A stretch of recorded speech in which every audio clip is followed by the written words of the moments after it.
क्रोध वो भावना है जो हमारे सारे जीवन को घेर कर रहता है। क्रोध को ना उम्र की मर्यादा है, ना ही ज्ञान की। कब, कहां और किस कारण से क्रोध पैदा हो जाए वो कोई नहीं जानता। और जब क्रोध जन्म लेता है तो तुरंत ही विचार करने की शक्ति खो जाती है। बुद्धि पर अंधकार छा जाता है।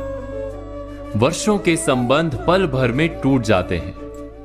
सारा जीवन बिखर जाता है। किसी भी कारागार में जाकर देखिए, अधिकतर अपराधी क्षण भर के क्रोध का दंड भोगते हुए दिखाई देंगे, पर फिर भी हम क्रोध पर अंकुश नहीं लगा पाते। बार बार हम क्रोध ना करने का प्रण तो लेते हैं, पर बार बार हमसे क्रोध हो जाता है।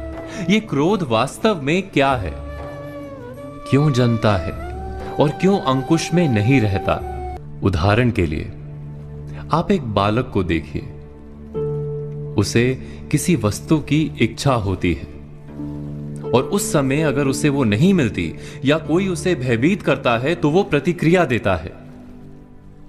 बालक की प्रतिक्रिया क्रोध है,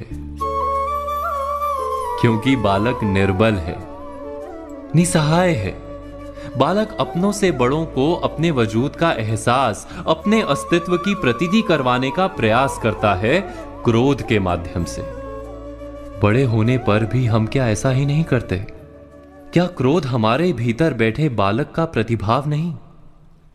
अर्थात क्या क्रोध वास्तव में केवल बालक जैसे व्यवहार का नाम नहीं? जब अहंकार को घाव होता है, जब भय लगता है, जब कोई वस्तु हमें प्राप्त नहीं होती, तब हमें क्रोध आता है, ठीक किसी बालक की भांति। हम जानते हैं कि आईने के सामने खड़े होकर मुंह बनाने का खेल बालकों को शोभा देता है, बड़ों को शोभा नहीं देता।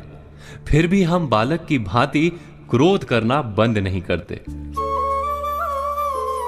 हम अनुभव से जानते हैं, दूसरों को देखकर बता सकते हैं कि क्रोध से कभी कुछ प्राप्त नहीं होता। सम्मान हो, संपत्ति हो, प्रेम हो या सुरक्षा हो, क्रोध से नहीं मिलता। मिलता है तो प्रयासों से, कार्य करने से, बुद्धिपूर्वक विचार करने से। मनुष्य मात्र अपनी आदतों के अनुसार ही जीता रहता है। क्रोध भी आदत बन जाती है। हमारे चाहते हुए भी हम अपने प्रतिभावों को रोक नहीं पाते। हम स्वयं को बड़े या पुख्ता मानते हैं, पर थोड़ा सा कारण मिलते ही हमारे भीतर का बालक क्रोध कर बैठता है।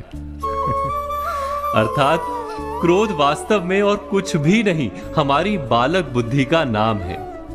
जैसे ही हम इतना स्मरण में रखें कि हम बालक नहीं, बालक जैसा व्यवहार हमें शोभा नहीं देता, वैसे ही क्रोध स्वयं ही बंद हो जाता है। क्या ये सत्य नहीं? इस पर विचार मनन अवश्य कीजिएगा।